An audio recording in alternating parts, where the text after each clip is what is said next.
നമസ്കാരം. ഇറാനെതിരായ സൈനിക നടപടിയിൽ നിന്ന് US പ്രസിഡന്റ് ഡൊണാൾഡ് ട്രംപ് താൽക്കാലികമായി പിന്മാറുന്നതായി റിപ്പോർട്ടുകൾ പുറത്തുവരുന്നു. പശ്ചിമേഷ്യയിൽ US വ്യോമസേനയുടെ വ്യോമ പ്രതിരോധ മിസൈൽ ശേഖരത്തിലുണ്ടായ വലിയൊരു കുറവാണ് ഇത്തരത്തിൽ പിന്മാറുന്നതിന് കാരണമെന്നാണ് അധികൃതർ നൽകിയ വിവരം. അതേസമയം ഇനിയും ആക്രമണം തുടരുന്ന പക്ഷം മേഖലയിൽ US-ന്റെ പേട്രിയറ്റ് ഇന്റർസെപ്റ്റർ മിസൈലുകളുടെ ശേഖരം തീരുമെന്ന് മുതിർന്ന ഉപദേഷ്ടാക്കൾ മുന്നറിയിപ്പ് നൽകിയെന്ന് പറയപ്പെടുന്നുണ്ട്. പക്ഷേ അമേരിക്ക ഇക്കാര്യം ഔദ്യോഗികമായി സ്ഥിരീകരിച്ചിട്ടില്ല.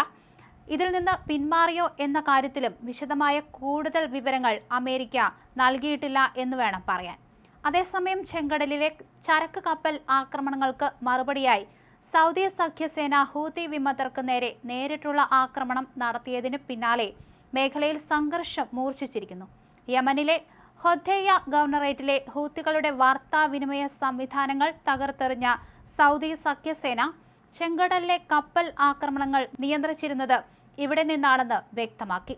ഇതിന് തിരിച്ചടിയായി സൗദിയിലെ ജിസാൻ, യാബൂത്ത് തുറമുഖങ്ങളിലെ അരാംകോ കേന്ദ്രങ്ങൾ ആക്രമിച്ചതായി ഹൂത്തികൾ അവകാശപ്പെട്ടെങ്കിലും സൗദി ഇത് സ്ഥിരീകരിച്ചിട്ടില്ല. യമന്റെ പടിഞ്ഞാറൻ തീരത്തെ കാമറൻ ദ്വീപിലും ആക്രമണങ്ങൾ ഉണ്ടായിട്ടുണ്ട്.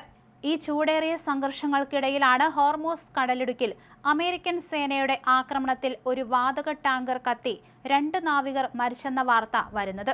ഇതിന് തൊട്ടു പിന്നാലെ ഒമാൻ സമുദ്രാതിർത്തിക്കടുത്ത് വെച്ച് മൊസാംബിക് പതാക വഹിച്ച ഒരു LPG ടാങ്കറിന് നേരെ മിസൈൽ ആക്രമണമുണ്ടായി.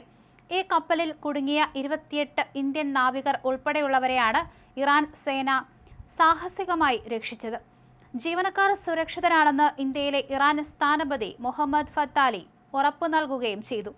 അതേസമയം ഗസ മുനമ്പിലെ ഹമാസിന്റെ പോലീസ് വിഭാഗം മേധാവിയെ ഇസ്രായേൽ വ്യോമാക്രമണത്തിലൂടെ വധിച്ചതും അമേരിക്കൻ ആക്രമണങ്ങൾക്ക് ശേഷം ഇറാൻ ശാന്തമായ രാത്രി എന്ന് പ്രഖ്യാപിച്ചതും എന്തായാലും ഈ നാടകീയ സംഭവങ്ങൾക്കിടയിലെ മറ്റു ചില വാർത്തകളാണ്.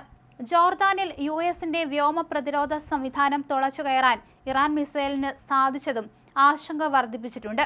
ഇനിയും തിരിച്ചടിച്ചാൽ കുവൈറ്റ്, ബഹ്റൈൻ, UAE എന്നിവിടങ്ങളിലെ താവളങ്ങളിലേക്ക് ഇറാൻ നടത്തുന്ന ആക്രമണത്തെ ഫലപ്രദമായി പ്രതിരോധിക്കാനാവില്ലെന്ന ഭയവും US-നെ അലട്ടുന്നുണ്ട്. ജോർദാനിൽ US-ന്റെ വ്യോമ പ്രതിരോധ സംവിധാനം തുളച്ചുകയറാൻ ഇറാൻ മിസൈലിന് സാധിച്ചതും ആശങ്ക വർദ്ധിപ്പിച്ചിട്ടുണ്ട്. ഇനിയും എന്തായാലും ഇത്തരത്തിൽ അമേരിക്ക യുദ്ധം നിർത്തുന്നു എന്ന രീതിയിലേക്ക് കാര്യങ്ങൾ എത്തിയതിന്റെ പ്രധാന കാരണമായി പറയുന്നത് ആയുധശേഖരണം തീർന്നു എന്ന അടിസ്ഥാനത്തിലാണ്. പക്ഷേ ഈ ഒരു കാര്യം ട്രംപ് ഇതുവരെ സ്ഥിരീകരിച്ചിട്ടില്ല.